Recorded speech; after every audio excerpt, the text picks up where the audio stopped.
Que a graça e a paz de Cristo Jesus estejam com você e sua família em qualquer lugar do Brasil ou do mundo.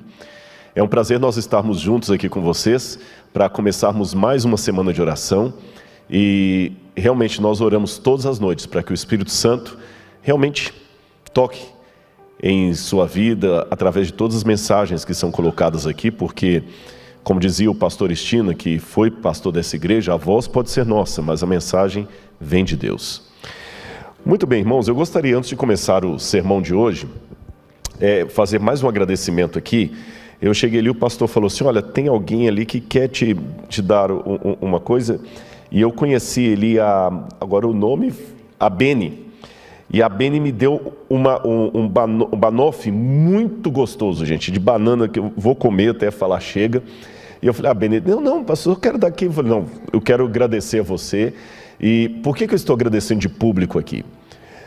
Ao mesmo tempo que eu respondo por que eu estou agradecendo de público, eu quero responder uma outra pergunta que muita gente faz nos comentários. Por que você defende tanto a igreja?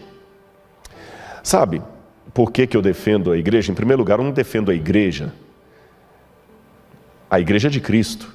E Deus não precisa de advogado, precisa de testemunha. Eu não defendo a igreja. Eu dou o testemunho do que a igreja fez na minha vida. E eu repito para você, eu já falei isso em outros sermões e repetição é aprendizado. Eu tive decepções com a igreja. Eu vi na igreja bons e maus exemplos. Eu vi vícios e virtudes. Recebi fogo amigo, a ponto que eu posso testemunhar para você que em algumas situações, principalmente dentro do corpo ministerial, às vezes a obra é o único exército que atira nos próprios feridos. E por que eu não desisti da igreja? Por que apesar de todas essas experiências negativas, eu falo bem da igreja? Por sua causa. Isto, por sua causa, por causa da Beni. Há muitas pessoas na igreja que sempre me trataram muito bem, com muito carinho. E eu aprendi algumas coisas na vida. Em primeiro lugar, eu não vou ser oculista de remela. Hoje na internet eu vejo, eu até coloquei isso no meu Instagram esses dias, há pessoas que são especialistas em ser oculistas de remela. Ele não vê a íris do olho, ele só fica pegando a remela ali, jogando, com ironia. A remela. Em segundo lugar, eu aprendo que, de acordo com a Bíblia, eu tenho que denunciar são os pecados do mundo. É isso que eu tenho que denunciar. Eu tenho que me posicionar contra o mundanismo, contra essas coisas. Agora, ficar só detonando com a igreja, que é a menina dos olhos de Deus, é um pouco perigoso. Sabe por quê? Eu vou dizer você por quê. E eu estou tomando o exemplo da Beni aqui apenas para criar o quebra-gelo do que eu quero dizer nessa introdução aqui. Se você cortar toda a floresta, é a segunda coisa que eu aprendi. Eu falei, eu não quero ser oculista de remela, e eu também não quero cortar toda a floresta por causa de algumas árvores podres. Não é inteligente, principalmente numa época de ecologia, você cortar toda a floresta amazônica porque encontrou algumas árvores podres ali, não é uma atitude muito sensata.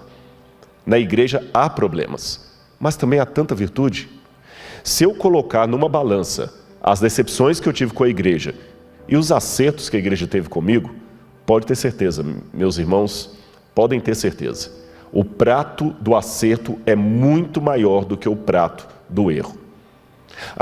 E antes que alguém fale, é fácil para você, Rodrigo, você é o cara da Novo Tempo, você é da televisão.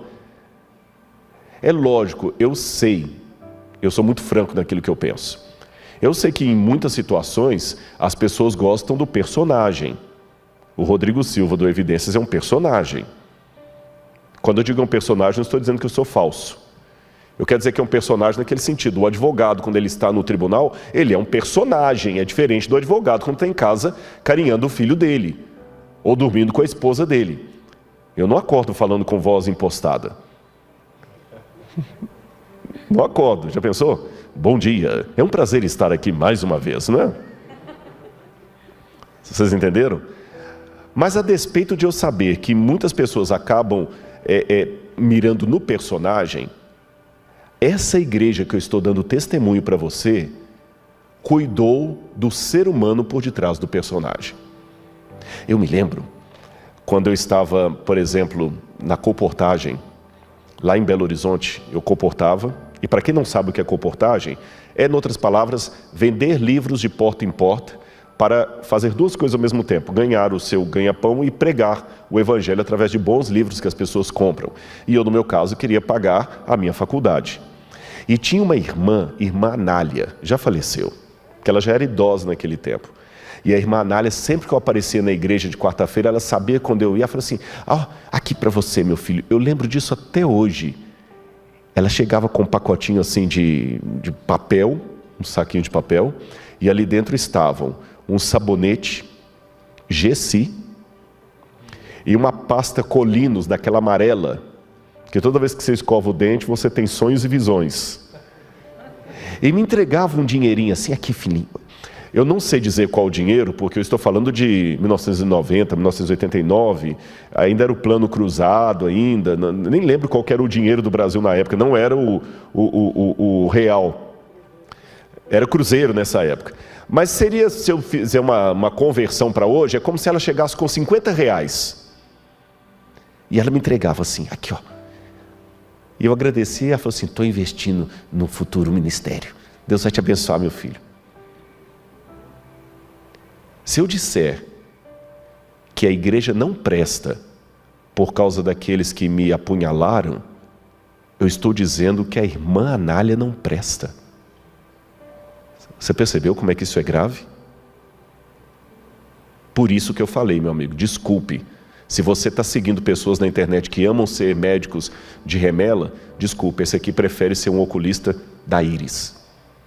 Não estou negando que a remela exista. Mas para que eu vou ficar preocupado com o espinho se eu tenho a rosa para cheirar? Não sou alienado.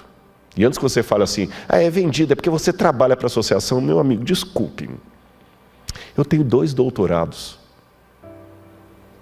e um pós-doutorado e 2 faculdades.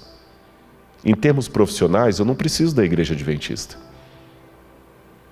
Se fosse profissão por profissão, eu já recebi propostas para ganhar muito mais.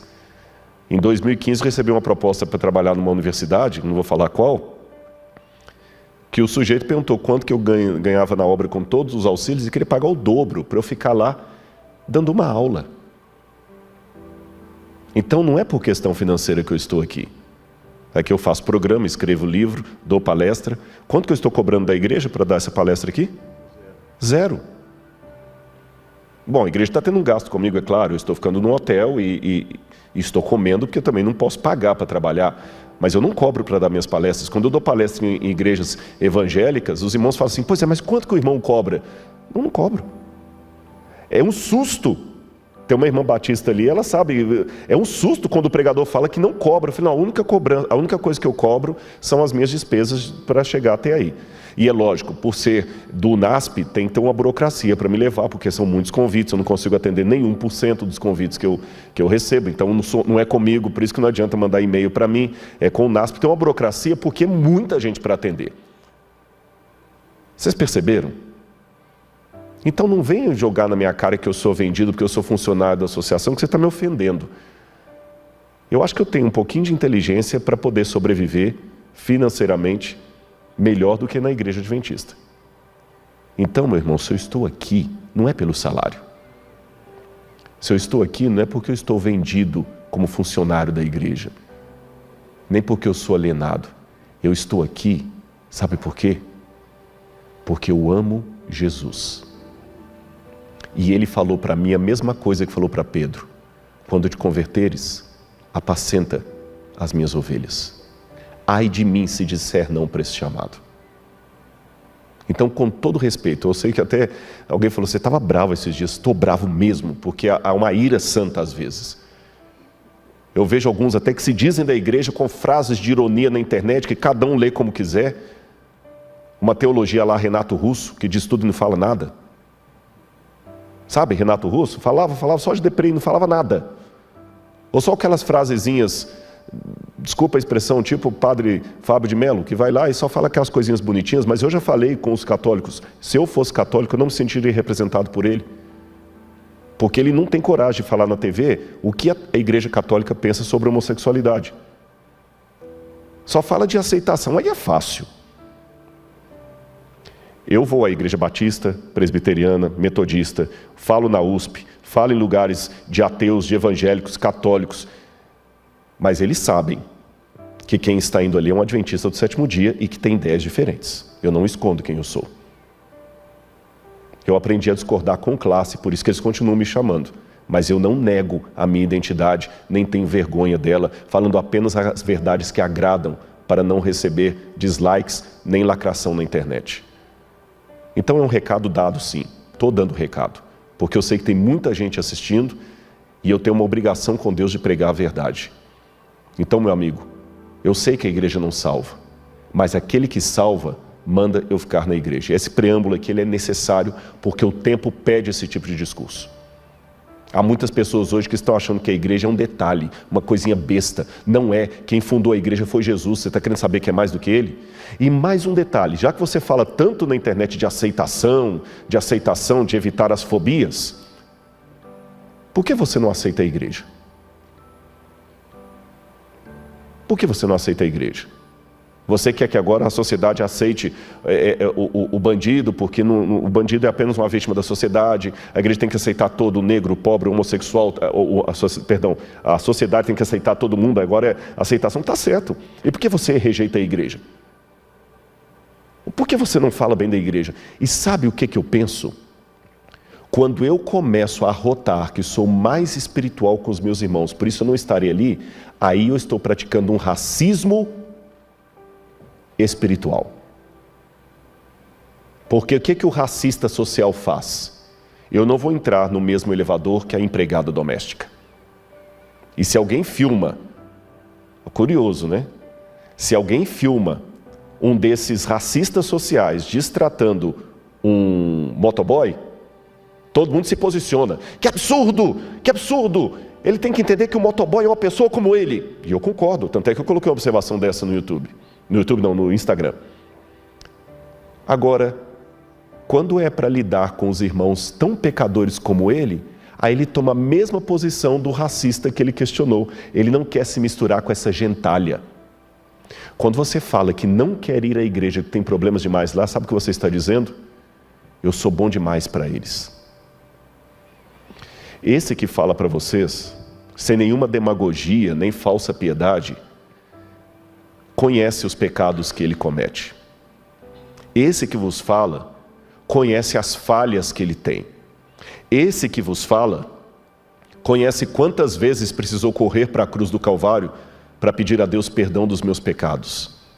Por isso, talvez por isso, por me sentir tão indigno, eu me sinto tão bem na igreja com pessoas indignas. Porque, na verdade, eu sou uma delas. Anote isso aí. E desculpe essa ênfase, mas se fosse diferente, o Evangelho teria dito. Eu sei que nós temos problemas, e hoje eu vou falar sobre eles. Se você vir aí no seu quadro, olha o título do sermão de hoje. Vai aparecer para você ali. A grande apostasia. Uma advertência para nós. Então, para você ver que eu não sou alienado com relação aos problemas da igreja, hoje nós vamos falar sobre a grande apostasia. E por que mesmo admitindo a apostasia, eu devo permanecer no meio do povo de Deus? Abra a Bíblia comigo em Apocalipse, capítulo 17.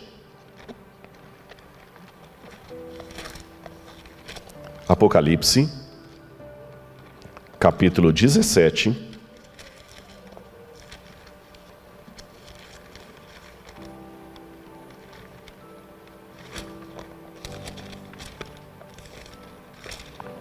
Versículos 1 em diante.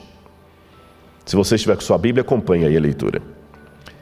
Um dos 7 anjos, que tinha 7 taças, as 7 taças dos flagelos de Deus, veio e falou comigo dizendo: venha, e lhe mostrarei o julgamento da grande prostituta, que está assentada sobre muitas águas.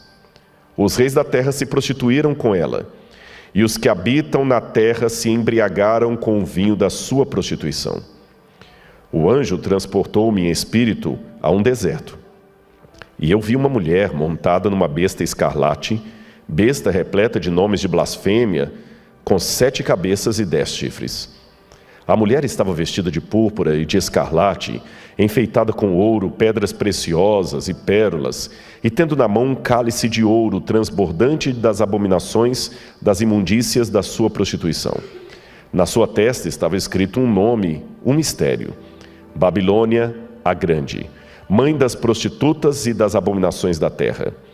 Então vi a mulher embriagada com o sangue dos santos e com o sangue das testemunhas de Jesus, e quando a vi, admirei-me com grande espanto. O anjo, porém, me disse: por que você ficou admirado, João? Vou lhe explicar o mistério da mulher e da besta que tem 7 cabeças e 10 chifres, e que leva a mulher. A besta que você viu era, não é, e está para emergir do abismo e caminha para a destruição. E aqueles que habitam sobre a terra, cujos nomes não foram escritos no livro da vida desde a fundação do mundo, se admirarão vendo a besta que era e não é, mas tornará a aparecer. Eu quero ler também aqui o que diz sobre o verso 9. Quero terminar com o verso 9. Aqui está a mente que tem sabedoria. As 7 cabeças são 7 montes nos quais a mulher está assentada. São também 7 reis, dos quais 5 caíram, um existe e o outro ainda não chegou, e quando chegar tem de durar pouco tempo.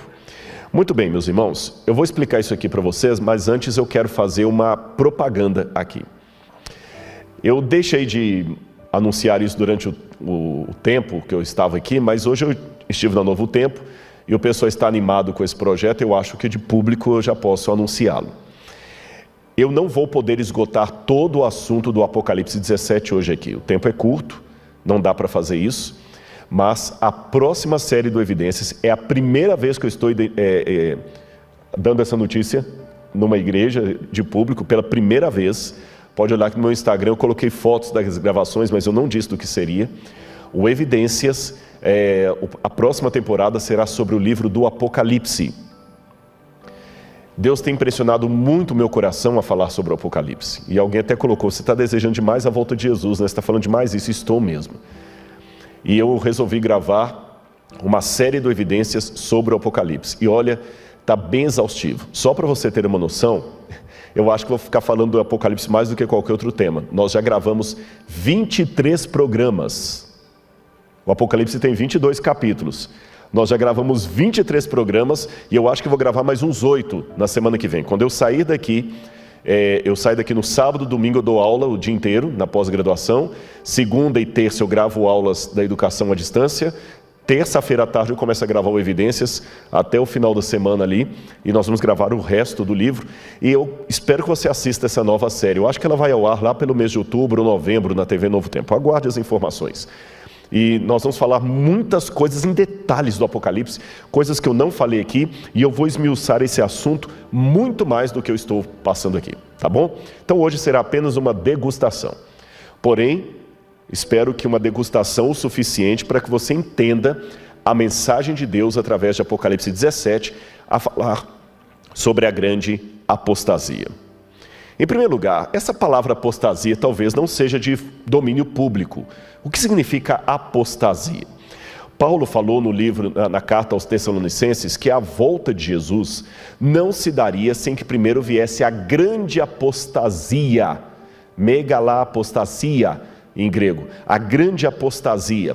A palavra apostasia já é uma palavra grega que significa separação, afastamento. Eu não sei quantos se lembram que na primeira pregação que eu fiz sobre o Apocalipse aqui, ao explicar o nome Apocalipse, eu falei que Apocalipse vem de apó, uma preposição grega que significa para longe de. Então apostasia, apostasium, significa aquele que se afasta, que rompe um pacto, que rompe uma aliança, que rompe um acordo de cavalheiros. É isso que significa apostasia. E Paulo falou que haveria de acontecer uma grande apostasia no meio do povo de Deus. Se é grande, é de proporções realmente gigantescas. E tem que ser no meio do povo de Deus. A cena que João vê aqui, eu vou mostrar para vocês, é de uma mulher montada numa besta escarlata, repleta de nomes de blasfêmias, e eu vou apenas me deter nessa figura. Lá no Evidências eu farei um paralelo maior entre a mulher do capítulo 12 e do capítulo 17. Aqui eu não vou poder fazer isso, mas eu vou mostrar apenas isso. É curioso que quando João viu essa cena no deserto, João se admirou com grande espanto. E aqui eu tomo licença de novo para poder acentuar a emoção de João. Lembra que nós perguntamos ao estudar o livro selado, por que João chorou copiosamente quando viu o livro na mão de Deus? Agora a pergunta aqui, por que João se espantou com essa cena? Veja, João já havia visto o diabo, o dragão, sendo expulso do céu. Ele viu a batalha de Miguel contra o dragão. Ele viu as 7 pragas caindo. Ele viu a besta surgindo da terra e outra surgindo do mar. Primeiro do mar, depois da terra. E ele não se espantou, não se admirou com grande espanto, mas quando ele foi ao deserto e viu a mulher montada no animal, aquilo causou em João admiração. Por que admiração? E é interessante que a palavra grega para admiração é aquela situação assim, eu não esperava nunca ver isso.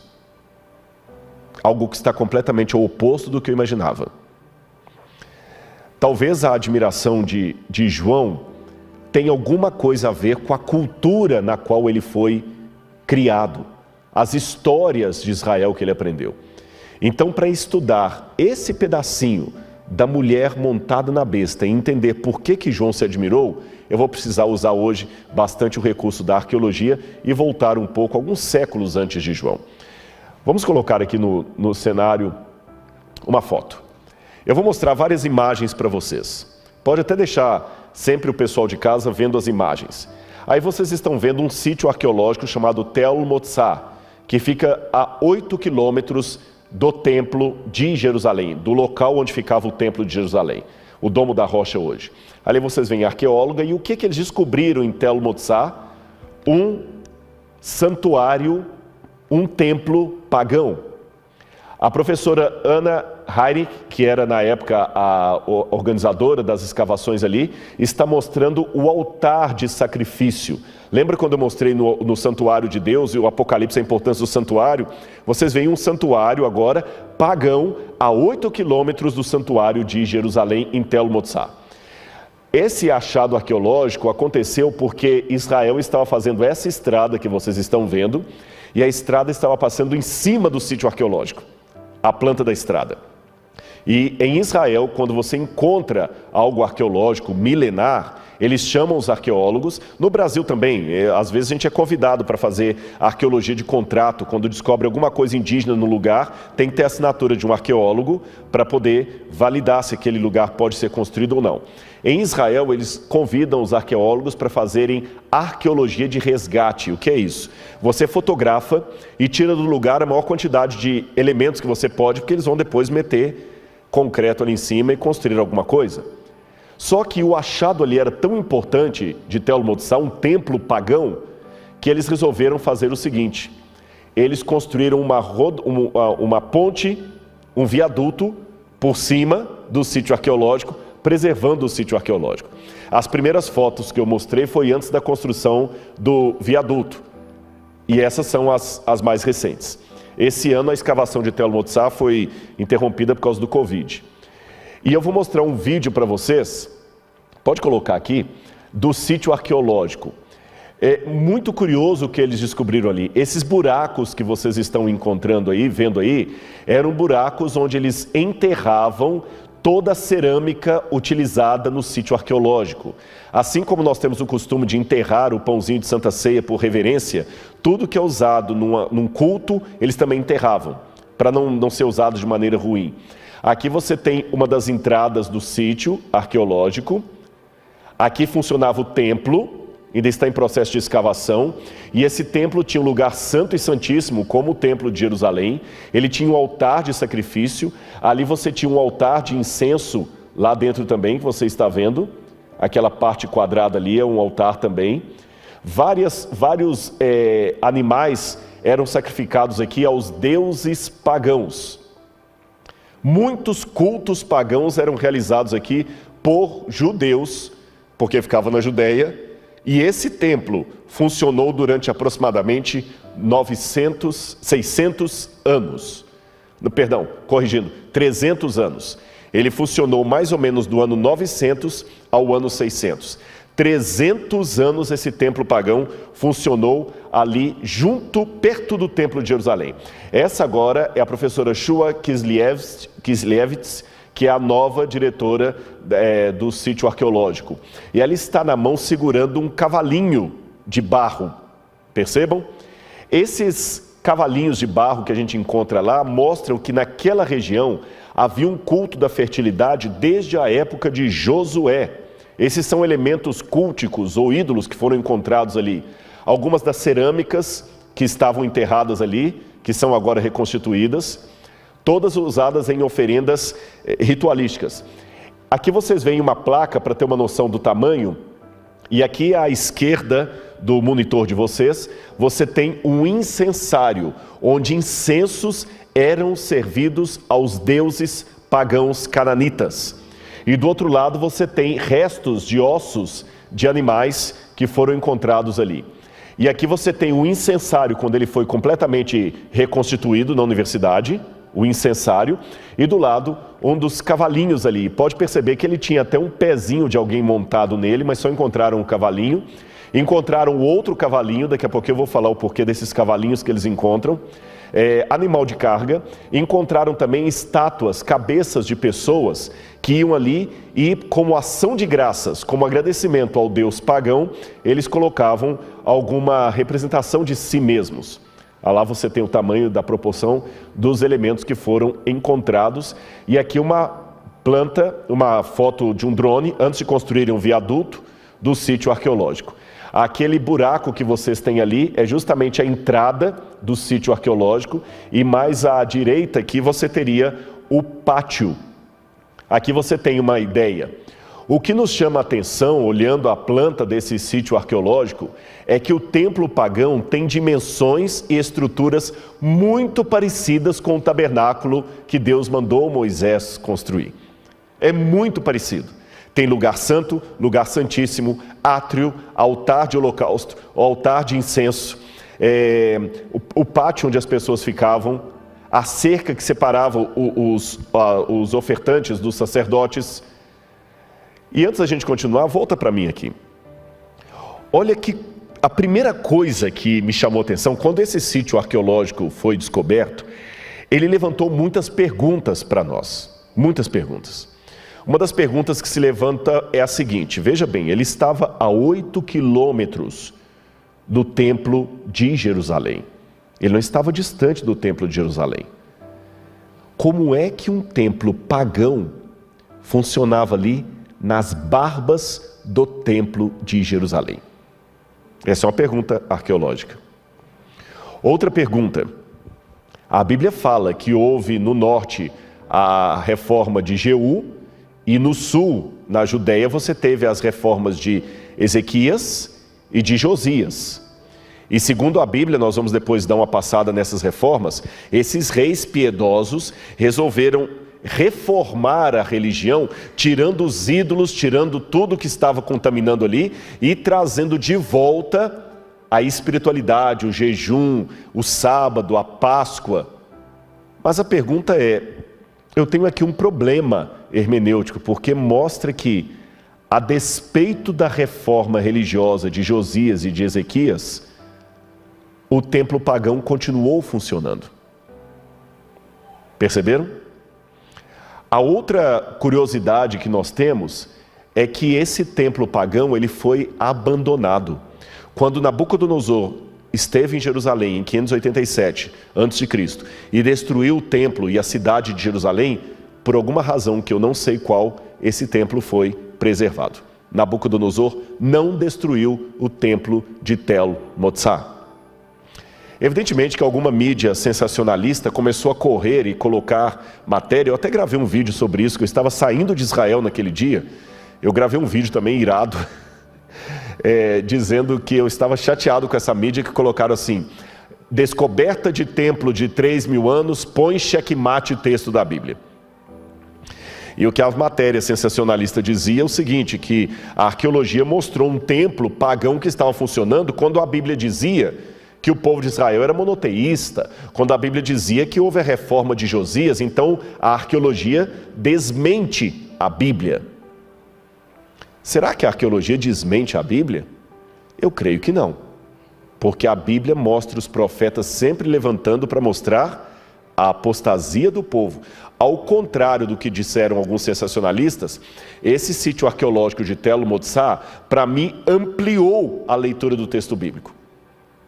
E fique tranquilo, parece que eu estou tangenciando, eu comecei com João, fui parar agora no Tell el-Motsar, mas olha como é que é interessante, como é que temos que estudar a Bíblia, um pouco aqui, um pouco ali. E a arqueologia também me ajuda a isso.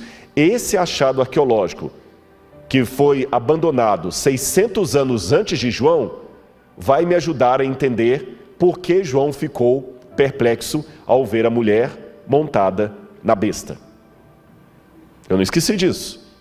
Eu não estou tangenciando. Eu comecei com o Apocalipse, mas eu pedi licença para ir lá atrás. Porque às vezes você, para entender a situação, você tem que voltar ao passado. Há alguns filmes que exploram isso. Você pode olhar que às vezes tem um filme lá, na primeira cena, você vê um camarada todo ensanguentado, correndo com uma faca, desesperado, e algumas pessoas correndo atrás dele. Daqui a pouquinho o filme congela e fala assim, 6 meses antes. Aí volta, porque agora você vai assistir o filme para entender aquela cena, que talvez só vai voltar no final do filme. É mais ou menos isso que eu quero fazer. Professor, eu falei, a gente mesmo estando pregando, o vício de ensinar não sai, sabe, pastor Justo? Então, a gente tenta colocar da maneira mais didática para você poder aprender. Ficou claro? Agora, mesmo assim, eu me pergunto, se o povo de Israel era monoteísta, por que aquele templo de Tell el-Motsar estava funcionando lá? Veja, se eu dato esse templo por volta de 900 a.C., ele foi erguido pertinho da época da inauguração do Templo de Salomão. E se ele foi abandonado, porém não destruído, na época de Nabucodonosor, isto significa que esse templo continuou em funcionamento praticamente durante o mesmo período de tempo do Templo de Salomão. E a 8 quilômetros dali, num território de Judá. Isso seria tão absurdo como se eu pegasse, vamos supor, a Basílica de Aparecida do Norte, que é católica, e ali dentro do território ainda da Basílica, eu colocasse, quem sabe, um centro espírita completamente contrário ao que acontece na missa. Percebam? Não faz sentido isso. Então por que esse templo pagão estava ali? E por que ele não foi destruído? Por que ele foi só abandonado? Será que o povo de Israel era realmente monoteísta? Eu quero mostrar algumas passagens da Bíblia para você. Vamos ver o quadro agora, alguns textos da Bíblia. A primeira passagem a primeira coisa que eu queria corrigir para você é esta questão. Será que Judá era monoteísta, politeísta ou monolatra? Eu vou explicar para você isso aqui. Volta para mim um pouquinho. Monoteísmo, pode voltar para mim aqui. Monoteísmo é quando você adora um único Deus, correto, e crê no único Deus. Politeísta é quando você adora e cultua vários deuses, está certo? Mas existe a monolatria. O que é a monolatria? A monolatria é quando você adora um ídolo apenas, tem ele como sua devoção, mas reconhece a existência de outros. Tá certo? Você adora um ídolo, mas reconhece a existência de outro.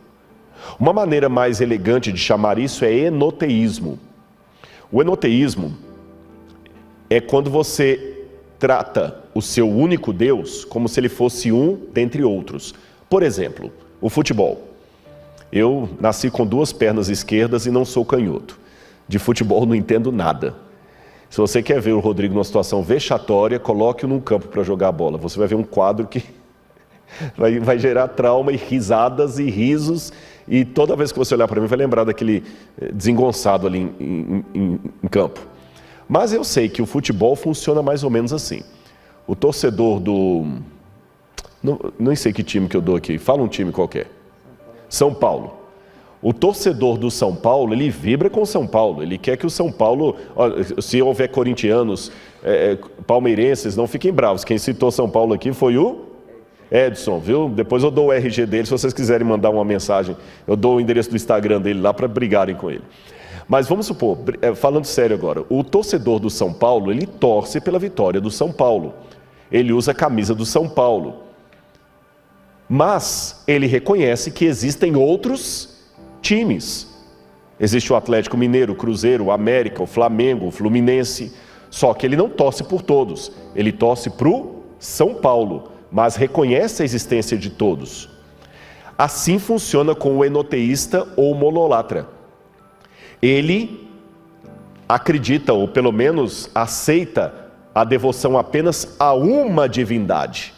Mas ele reconhece a existência de outros, só que ele só adora um.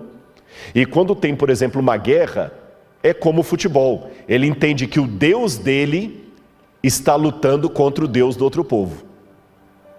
E o povo de Israel, pasmem, era mais enoteísta ou monolatra do que monoteísta.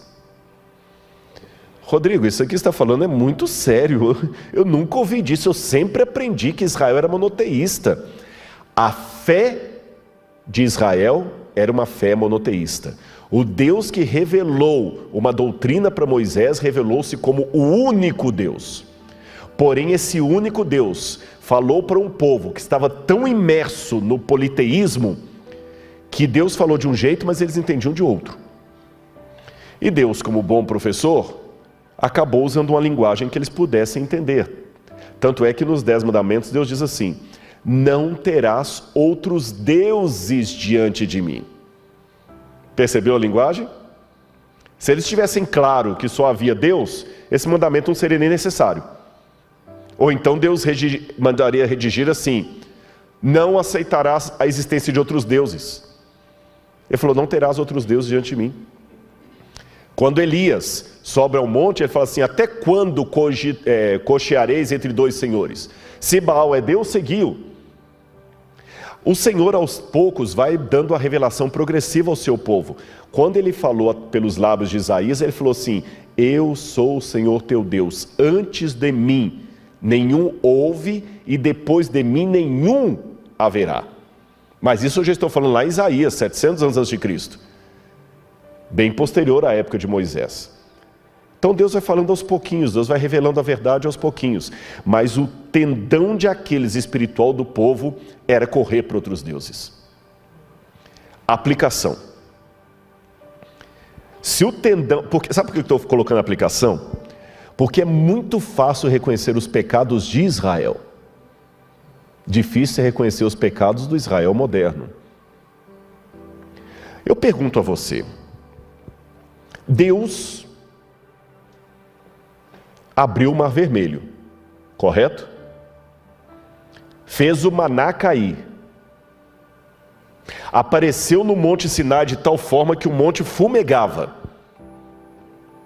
E por que eles correram imediatamente para o bezerro de ouro, poucos dias depois de terem sido libertos? A primeira coisa que eu aprendo com isso é que milagres não são garantia de manter a fé. Se fosse uma garantia, um milagre, ninguém se apostataria. Mas ainda insisto, por que eles correram tão rápido para o bezerro de ouro? Porque esse era o tendão de Aquiles deles. Enquanto Deus estava atendendo, enquanto Deus estava aparentando servi-los aos seus caprichos, lembra quando eles pediram cordonizes? Reclamaram porque queriam a carne do Egito? Enquanto Deus atende os seus caprichos, Ele é um bom Deus, eu vou ficar com Ele. O dia que o povo se sente contrariado, eles correm para o bezerro de ouro. E será que hoje é diferente? Eu acho que mais importante ainda do que procurar saber por que o povo de Israel corria para outros deuses, é perguntar o que isso significa hoje. Hoje nós vemos o paralelo com o exemplo que eu dei naquela longa introdução para falar da igreja. A gente também só fica na igreja enquanto ela está me agradando.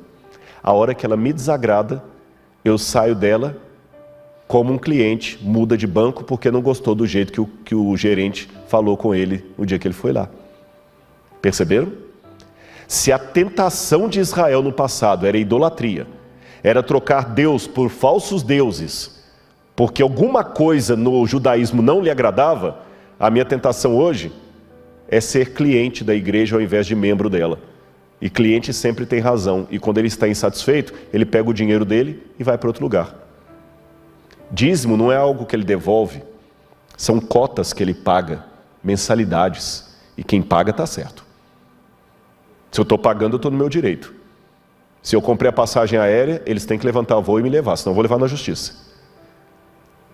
Porque se não me agradar, eu como um bom cliente, vou pular fora. Deus já me deu tantas provas de que Ele me ama.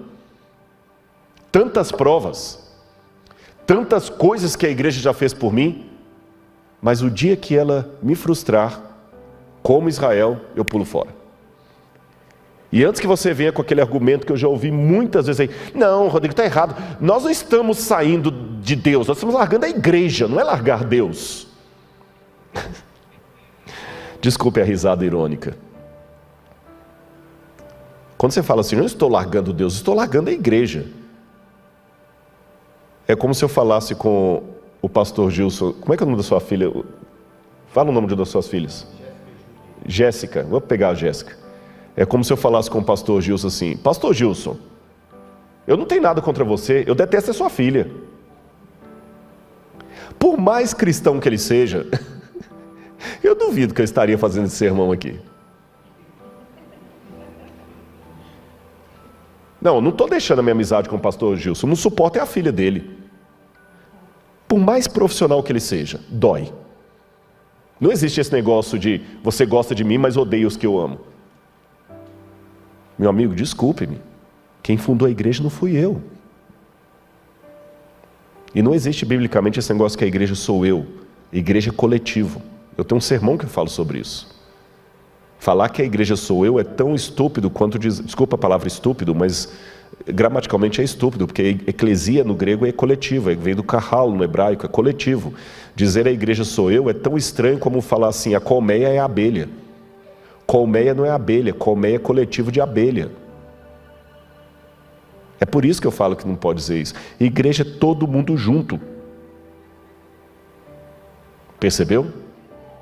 E se você pula fora com tanta facilidade, está igual a Israel. E não pense que na época eles tinham menos argumentos que você tem hoje. Israel pulava fora, mas achava que estava dentro da espiritualidade. Eles não sentiam que estavam errados de ter uma estatuazinha de Baal em casa. Eles não sentiam, para eles estava tudo numa boa. E uma coisa que eu aprendi com um amigo meu que é pastor, e falou assim, olha, sempre faça aplicação, porque senão as pessoas não entendem, e eu vou levar isso a sério. Eu não posso estudar a história sem mostrar para você o que essa história tem a ver hoje, que aplicação eu posso fazer. Então, se eu só der uma história sobre a apostasia de Israel e ficar nisso, você está apenas assistindo um Discovery Channel na igreja do NASP, um History Channel. Eu não estou aqui para fazer History Channel, eu estou aqui para fazer uma pregação. Com conteúdo, é claro, mas uma pregação. Antes eles saíam e iam procurar Baal. Hoje você sai e procura cristianismo alternativo. Porque é melhor para você. É mais conveniente. E se você fala assim, não, para mim é mais conveniente assim. Você está igual a Israel. Israel também era mais conveniente. É que hoje para você é mais conveniente não ir à igreja. Ficar numa igreja virtual. E para eles era mais conveniente adorar Baal, ponto. Se eu não posso dizer que você está errado, você não pode falar que eles estavam errados. Se você estivesse em Israel naquele tempo, talvez você também estaria arrumando argumentos para Baal. Volta, por favor, o quadro. Vamos falar um pouquinho eu falei com vocês das reformas de Ezequias e Josias. E você pode ler depois na Bíblia com mais calma, em 2 Reis, capítulo 18 ao capítulo 20, depois o capítulo 23, 2 Crônicas 29 a 32, fala dessas reformas, Isaías 36 a 39 também. Mas eu quero ler duas passagens com vocês. Uma antes da reforma, que está no livro de Deuteronômio, capítulo 12, versículos 13 e 14. Deuteronômio, capítulo 12, versículos 13 e 14.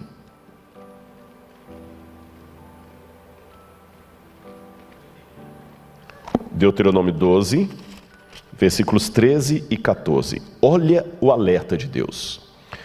Cuidado, Deus falou isso antes do pessoal estar de posse da terra. Eles ainda estavam peregrinos no deserto. Deus falou assim: cuidado, não ofereçam os seus holocaustos em qualquer lugar que encontrarem, mas no lugar que o Senhor escolher numa das tribos de vocês, ali vocês devem oferecer os seus holocaustos, e ali farão tudo o que eu lhes ordeno. Eu nunca vi aqui no Brasil alguma mensagem quando eu ligo o carro assim: cuidado, não ligue os foguetes do carro. Não faz sentido uma ordem dessa. Eu nunca vi alguém falar assim: cuidado, não deixe o gambá subir ao púlpito. Não tem sentido isso. Não tem sentido isso. Agora, quando eu estou na estrada e falo assim, cuidado, animais na pista, mesmo que eu não estiver vendo nenhum bicho, é porque aquilo pode acontecer. Concordam comigo? Ou seja, as regras que começam com cuidado é porque aquilo pode acontecer. Você fala assim, cuidado com tiroteio, é porque ali acontece tiroteio. Então, se Deus falou assim, cuidado, e olha o que diz aqui a Bíblia: não ofereçam seus holocaustos em qualquer lugar que encontrarem, mas no lugar que o Senhor escolher. Então, quando você está insistindo em oferecer o seu holocausto onde lhe convém, você está errado. Por mais que seja agradável, não, mas agora é uma nova situação, uma nova proposta, é descolado, temos que ser relevantes. Cuidado. O Israel achava que era muito conveniente fazer aquilo. Amanhã eu vou falar um pouquinho com você sobre o tempo de angústia, e eu já vou dar um spoiler de uma das coisas que eu vou falar. Uma das grandes tentações que nós estamos vivendo hoje, especialmente na liturgia, é trocar a ética pela estética. Eu vou dar um spoiler de amanhã. Eu acho que você não vai deixar de assistir por causa disso, não. Se você olhar na Bíblia, Caim e Abel, seja muito honesto comigo, eu não vou poder ouvir sua voz que você está respondendo de maneira virtual. Mas se você olhar Caim e Abel, qual que era o altar mais bonito? Qual que era o altar mais bonito, na sua opinião? Lembra a história de Caim e Abel? Qual que era o altar mais bonito? Com todo respeito, minha irmã, meu irmão, se você falou que é o de Caim, o de Abel, que é o mais bonito, eu vou falar que você é mentiroso. Vou falar que você é mentiroso. Eu amo animais. Entre um altar cheio de frutos, de cereais, e um altar com um cordeiro degolado, com sangue para todo lado, não vem me dizer que o de Abel era mais bonito, que não era, não. O altar mais bonito era o de Caim. Mas o que Deus queria era o de Abel. E hoje eu vejo muita gente caindo na mesma cilada, trocando a ética pela estética. Eles não querem mais saber o que Deus diz, não é assim diz o Senhor. É o que agrada a galera, o que dá mais views. Ao invés de consultar a Bíblia, contrata-se marqueteiros. Só um spoiler. Vamos continuar aqui. Outra passagem que eu gostaria de ler com vocês, 2 Crônicas, capítulo 29, versículos 5 e 16. 2 Crônicas, capítulo 29, versículos 5 e 16. Olha o que diz aqui a Bíblia. Verso 5. E lhes disse, escutem, está falando do reinado de Ezequias, escutem, levitas, santifiquem agora a si mesmos e santifiquem a casa de Deus, Deus de seus pais. Tirem do santuário tudo o que é impuro. E vamos para o verso 16. Os sacerdotes entraram na casa do Senhor para purificar e tiraram para fora, ao pátio da casa do Senhor, todas as coisas impuras que encontraram no templo do Senhor. E os levitas pegaram essas coisas e as levaram para fora, ao vale do Cedron. Então, se a Bíblia fala que fizeram isso, é porque tinha coisa impura na casa de Deus na época de Ezequias. Isso talvez me ajude a entender por que tinha aquele santuário a 8 quilômetros dali. Agora eu quero ler mais uma passagem para você que vai aparecer na tela aí. Olha o que diz 1 Reis 22, 42 a 44. E era Josafá, que foi rei de Judá, da idade de 35 anos, quando começou a reinar. 25 anos reinou em Jerusalém. E era o nome de sua mãe Azuba, filha de Sili. E andou em todos os caminhos de seu pai Asa, não se desviou deles, fazendo o que era reto aos olhos do Senhor. Todavia, os altos não se tiraram. Ainda o povo sacrificava e queimava incenso nos altos. O que nós encontramos em Telo Motzá? Um desses lugares altos. E incenso. Está desmentindo ou confirmando a Bíblia? Confirmando. E vamos lá. Eu quero mostrar para vocês uma das reformas religiosas, como é que era difícil isso. Eu vou mostrar da reforma de Jeú. Olha essa imagem que está aparecendo agora na sua tela. Esse é o sítio arqueológico de Tel Lahish. A igreja adventista escava aí. Inclusive o Michael Hazel, que foi o autor da lição da Escola Sabatina de 1 ou 2 trimestres atrás, foi um dos chefes aí. Eu escavei um dia nesse sítio arqueológico. E um ex-professor meu, que já veio ao NASP, é o diretor lá também, o professor Garfinkel. Vocês estão vendo ali a entrada da cidade de Lahish. E eu vou mostrar para vocês um dos exemplos das reformas religiosas. Na entrada você tem esse banco onde sentavam-se juízes para julgar o povo. Lembra no caso de Ruth, que Ruth foi até a porta para resolver o caso ali, e eles tiraram as sandálias. Era na porta que havia isso. Mas num dos cômodos que estavam para cá, descobriram um altar. E o que chamou a atenção dos arqueólogos é que esse altar estava enterrado de ponta cabeça. Eles escavaram e encontraram o altar quebrado de ponta cabeça. Estão vendo o mostrando ali? As pontas do altar estavam quebradas. Você sabe a diferença quando uma coisa foi quebrada por ação do tempo ou quando alguém destruiu. Você vê um celular com a lente quebrada, trincada, falou assim, ó, caiu no chão. Espatifada, a namorada descobriu a senha do WhatsApp e deu BO. Você sabe a diferença. Do lado de cá, algo que estava em cima do altar. Então vocês vão me ajudar aqui. O altar estava de ponta cabeça, quebrado, e em cima dele estava aquele objeto com um buraco no meio. O que será aquele objeto estranho? Um mictório. Um mictório. Agora eu vou convidar você a ler comigo o livro de 2 Reis, capítulo 10, verso 27. Você viu o achado arqueológico, né? Você viu um altar na porta da cidade e em cima desse altar um mictório. Quando eu vou para o livro de 2 Reis, capítulo 10, versículo 27...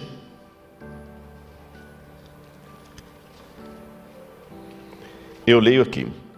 Está falando da reforma de Jeú contra os adoradores de Baal. Também destruíram a coluna de Baal e derrubaram o templo de Baal, transformando-o numa latrina até os dias de hoje. O que vocês viram lá? Uma latrina em cima do altar. Exatamente como a Bíblia fala. Então havia uma tendência de alguns reis, como Jeú no caso aqui, de provocar uma reforma religiosa, mas não adiantava, pessoal. O povo voltava para a idolatria. Era mais ou menos como o Brasil ou qualquer outro lugar do mundo, quando tem uma crise, por exemplo, a pandemia agora, todo mundo está lavando a mão, usando álcool em gel e tudo, mas eu tenho certeza, assim que essa pandemia acabar, inshallah, acabe, como dizem em árabe, inshallah, que se Deus quiser que acabe, que descobrirem a vacina, todo mundo vai parar de usar álcool em gel, essa preocupação toda já não haverá mais. Que a gente fica assustado, depois volta para o velho vício. Quero mostrar para vocês mais uma coisa aqui. O livro de 2 Reis, capítulo 18, verso 4, diz que ele tirou os altos e quebrou as estátuas, deitou abaixo os bosques. Isso foi a reforma de Ezequias. Quando fala que ele tirou os altos, ali está a palavra Rabamot. Quando fala que ele quebrou as estátuas,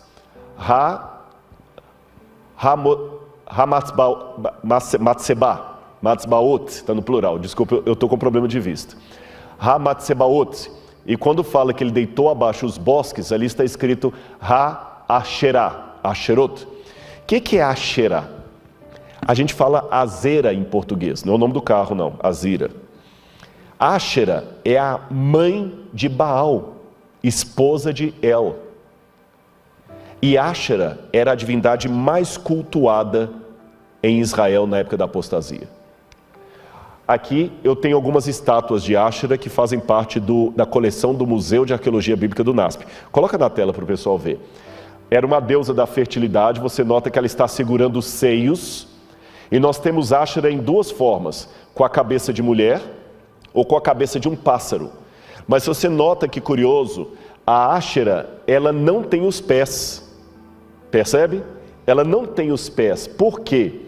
De acordo com a lenda, Áshera não podia caminhar com os próprios pés. E olha que interessante isso aqui.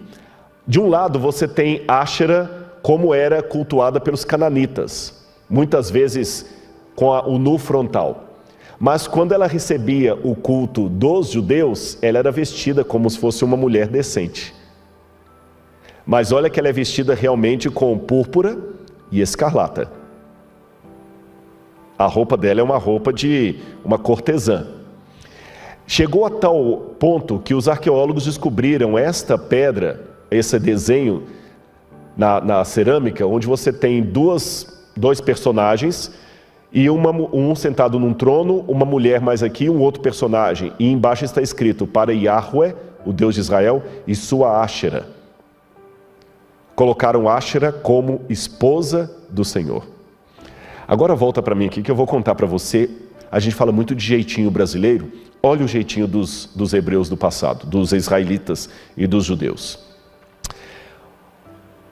O mandamento proibia adorar imagens de escultura e outros deuses. Mas o mandamento não proibia adorar uma deusa que fosse esposa do Deus de Israel. Percebeu? Então eles não tinham problema em adorar Áshera.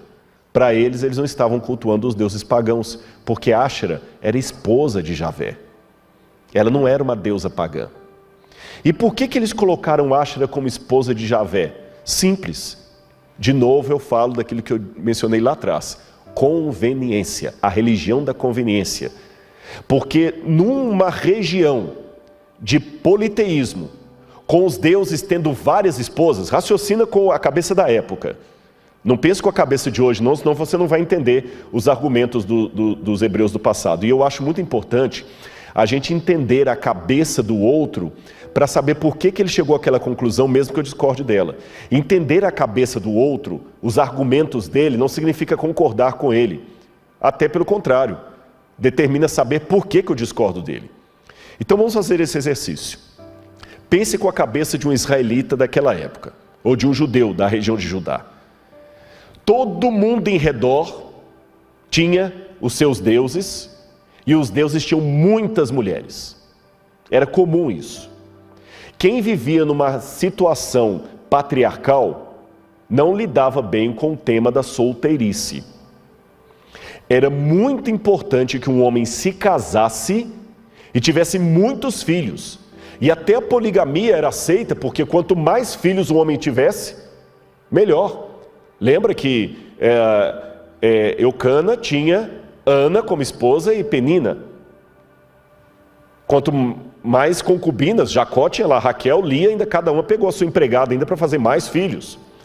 Numa sociedade patriarcal, quanto mais esposas e concubinas você tem e mais filhos, maior o seu poder. Em outras palavras, numa sociedade patriarcal, e aqui eu vou me dirigir aos publicitários, eu respeito muitos publicitários, eu devo muita coisa a eles, viu? Não, é verdade, eu fico sempre correndo para eles me ajudarem, mas desde, como eu falei, em primeiro lugar, a palavra de Deus.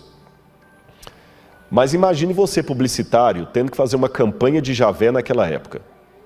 Quem que ia comprar a ideia de um Deus solteirão? Ninguém queria. Se a virtude de um homem era ter mulheres e filhos, como é que você vai apresentar um Deus, pai, numa sociedade patriarcal, um Deus dos patriarcas que não tinha mulher? Não era de bom tom. Era melhor casar esse Deus logo. Vai ficar até mais fácil os povos pagãos recebê-lo. E como é que eram feitas as alianças políticas para evitar guerra? Foi o que fez Salomão. O filho do rei da Fenícia casa com a filha do rei da Pérsia. E assim fazem alianças. Então, nada melhor do que fazer uma família celestial. El, o deus cananita, o deus de Ugarit, já tem um nome parecido com El em hebraico, Deus. Então, se El é esposo de Áshera, vamos tornar Javé esposo de Áshera. Sejam sinceros comigo. Esquecendo que eles estavam errados. Não faz sentido? Pensem com a cabeça de um publicitário. Você não torna Deus mais palatável? E com outro detalhe. Esse negócio de adorar um Deus que você não vê é como chupar bala com a casca, com o plástico. Você tem que sentir o gosto deles, tem que olhar. Tem que ter tato. Então vamos fazer o desenho ali, olha. E vamos colocar uma esposa para ele. Fazia sentido. Mas eu aprendi que nem tudo que faz sentido é correto. E vou mais além. Lembra que eu mostrei que o templo de Tel Motsar tinha uma estrutura muito parecida com o templo de Jerusalém? Aqui, irmãos, vem a minha outra descoberta que serve de análise e alerta para hoje. Eu descobri que apostasia não significa desvio das coisas de Deus. Significa seguir as coisas de Deus ao meu modo. Porque até fazer esses estudos, eu entendi apostasia assim. Eu estou aqui na igreja adventista, aí eu abandono a igreja adventista agora e vou me tornar aí, sei lá, membro de uma seita ou de igreja, vou me tornar ateu. Isso é apostasia. Se eu largar a igreja adventista hoje e me tornar ateu, é um tipo de apostasia.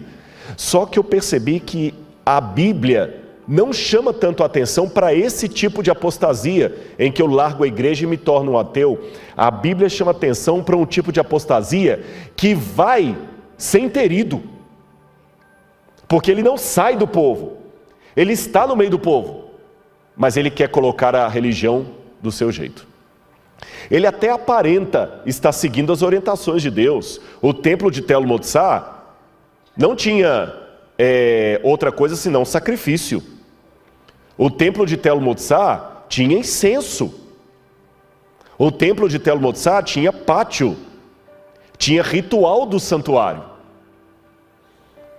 Mas tinha do jeito que agradava o povo.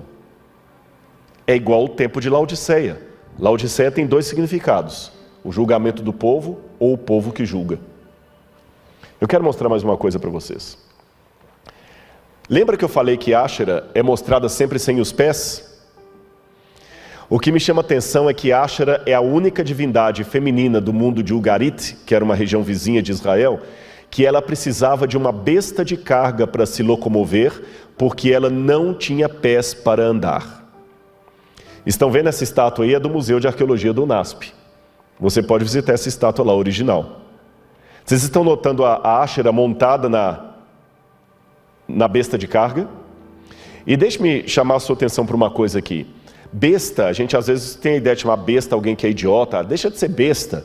Mas originalmente besta significa um animal de montaria. Seja ele domesticado ou selvagem. Então, por exemplo, um burro é uma besta.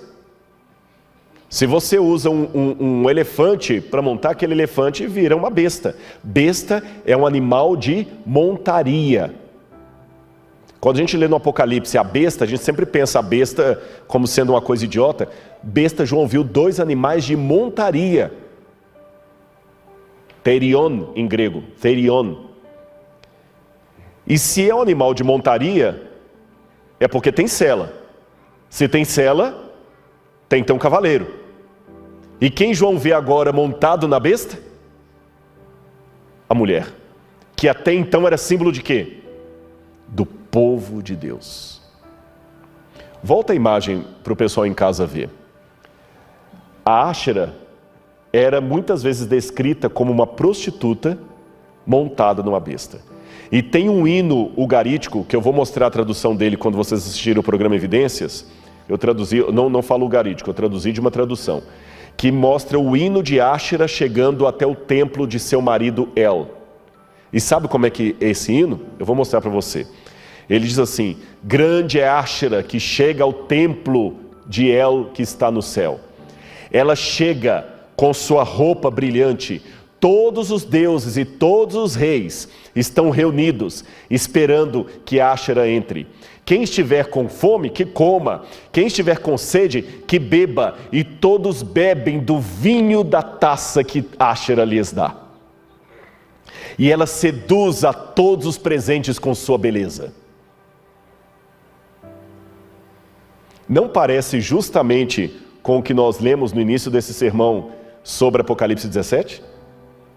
João vê uma prostituta montada numa besta, repleta de nomes de blasfêmias, e o que ela faz? Ela pega o vinho da sedução dela e dá para todos os presentes.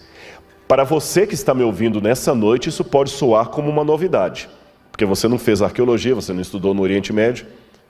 Mas para quem estudou, quem ouviu o Apocalipse a primeira vez, ou o próprio João, isto não era novidade, fazia parte da cultura dele.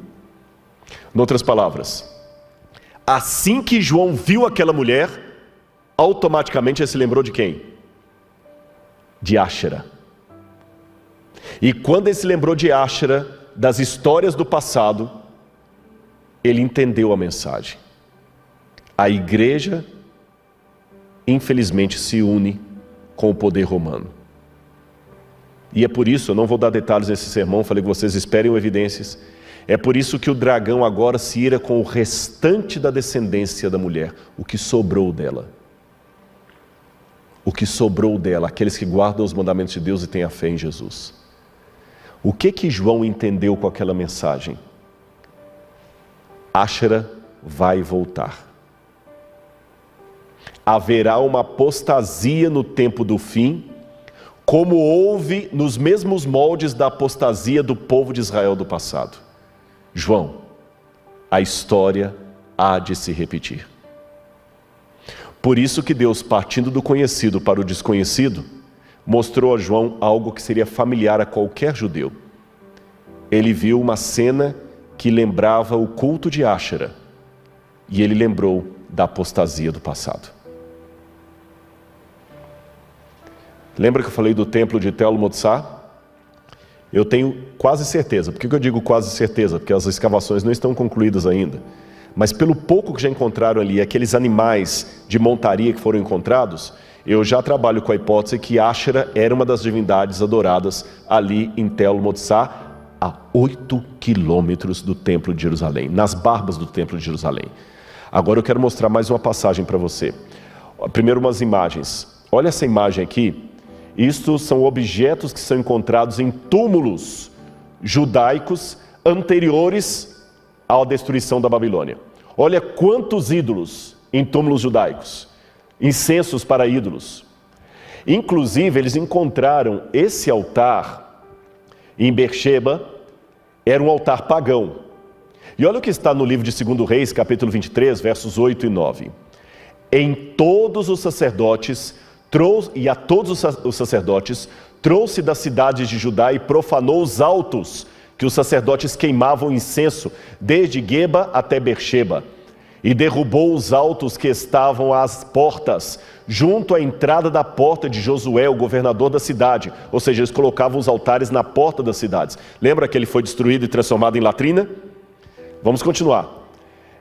O que estava à esquerda daquele que estava à porta da cidade. Mas, essa parte que eu quero destacar, os sacerdotes dos altos não sacrificavam sobre o altar do Senhor em Jerusalém, porém comiam pães ázimos no meio de seus irmãos. Aqui está falando da reforma de Josias. Olha o que a Bíblia diz. Os sacerdotes do Senhor estavam deixando de sacrificar no altar de Deus em Jerusalém para comer pães ázimos no meio do povo. O pão ázimo era para ser comido dentro do templo. Eu mostrei para vocês os pães da presença. No Shabat, a cada sábado, o sacerdote comia os pães ázimos do templo. Mas eles estavam deixando de comer os pães ázimos do templo para comer no meio do povo. Onde? Em Tel Motzá. Curioso, pastor Gilson. Eles não comiam pão com fermento. Era pão ázimo.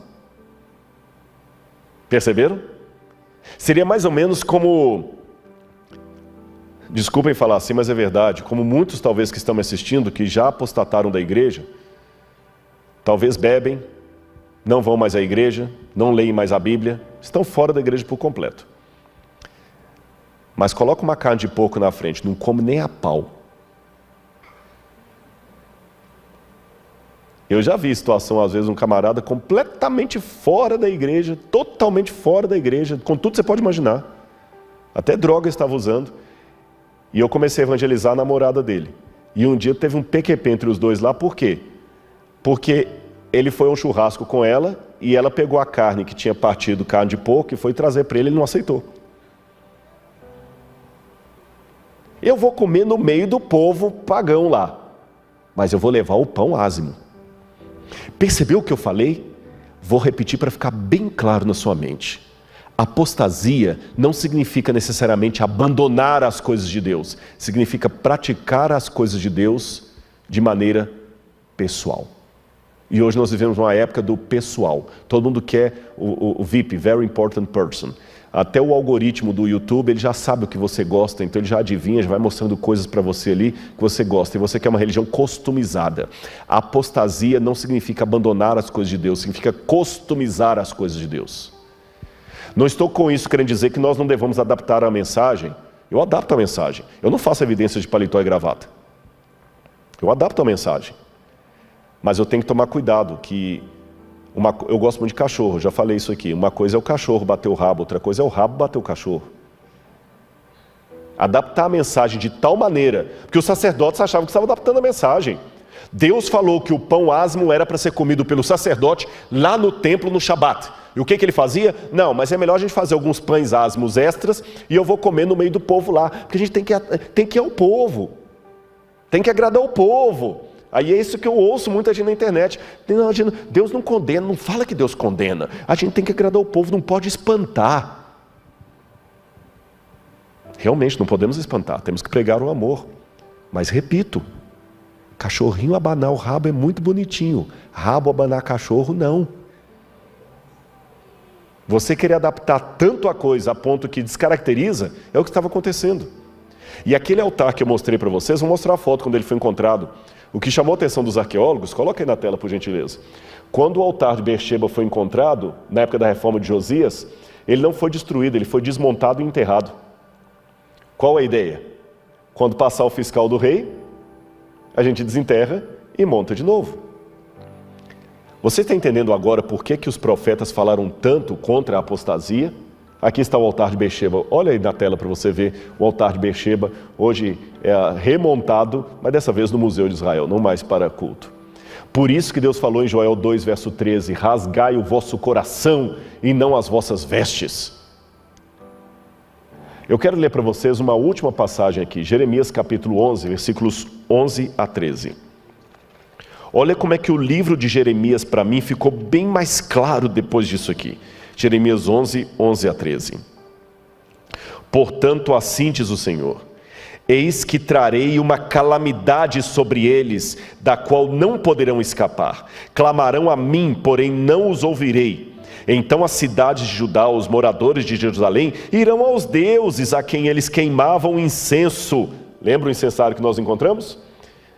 E eles clamarão, porém esses de modo algum os livrarão da hora da calamidade, porque os seus deuses, ó Judá, são tantos quantos as suas cidades, e os seus altares que vocês levantaram para si, a coisa vergonhosa, isto é, para queimar incenso a Baal, são tantos quanto o número das ruas de Jerusalém.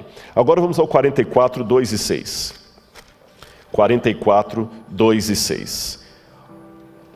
Assim diz o Senhor dos Exércitos, o Deus de Israel: vocês viram todo o mal que fiz cair sobre Jerusalém e sobre todas as cidades de Judá.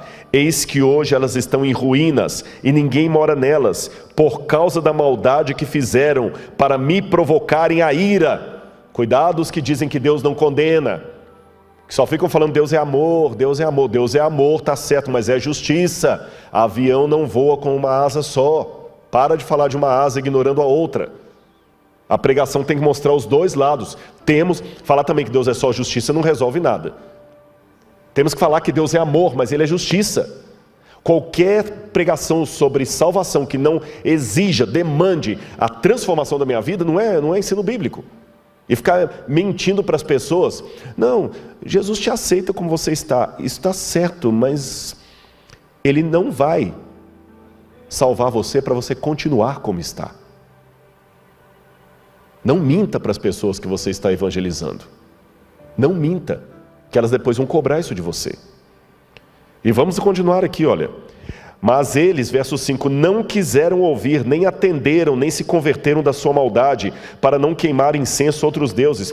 Por isso derramou-se a minha indignação e a minha ira, e se acenderam nas cidades de Judá e nas ruas de Jerusalém, fazendo com que ficassem arrasadas, em ruínas, como hoje se vê. Lembra que eu falei no início que dos mistérios arqueológicos é que Tel Motsar não foi destruído? Lembra? Sabe o que eu entendo? Deus foi irônico. Nabucodonosor destruiu o templo de Jerusalém, mas preservou o templo de Tel Motsar. Já que vocês não ligam para as minhas coisas, vocês ligam para as coisas do mundo, então vou deixar vocês ficarem com o que vocês gostam. Tel Motsar não foi destruído. Quando Jerusalém foi destruída, Tel Motsar ficou intacto. E aqui do lado de fora de Jerusalém, perto da porta de Jafa, quando você vai descendo ali, indo para o lado sul, você tem uma parte aqui que me chamou a atenção. Estão vendo essa parte aqui, olha? Isso, está vendo mais escuro? São cinzas da destruição de Jerusalém por Nabucodonosor. E eu quero mostrar uma coisa para você em casa. Olha esse objeto de metal, ouro e bronze. Olha como é que ele ficou todo retorcido. Para retorcer o ouro e o bronze, você imagina a alta temperatura do fogo de Nabucodonosor sobre Jerusalém. Agora eu quero contar para você um segredo. A arqueologia a gente escava assim, por camadas. Porque tem uma cidade aqui, ela é destruída, eles constroem outra por cima, outra por cima. Então a gente sabe pelas camadas a que período pertenceu os que viviam nessa camada. O que é mais antigo está mais embaixo, o que é mais recente está acima. Sabe onde é que nós encontramos aquelas estatuetas de deuses, de ídolos, de Áshera, de Baal? Nas camadas anteriores ao cativeiro da Babilônia. Depois do cativeiro da Babilônia, nós não achamos mais nenhuma cabecinha de Áshera. Em outras palavras, quem se queima com leite quente, assopra até iogurte. Deus teve que dar uma lição para aquele povo. Agora vamos aprender com a história do passado. Porque você sabe, já diz o ditado, aqueles que negligenciam o estudo da história tendem a repeti-la. Aqueles que negligenciam as lições do passado tendem a repetir os erros do passado. Então vamos aprender com essa lição. João ficou realmente admirado com um grande espanto, porque ele viu uma mulher montada na besta e é como se ele falasse: eu pensei que Áshera era coisa do passado, vai voltar, Senhor, vai, João. Num outro formato.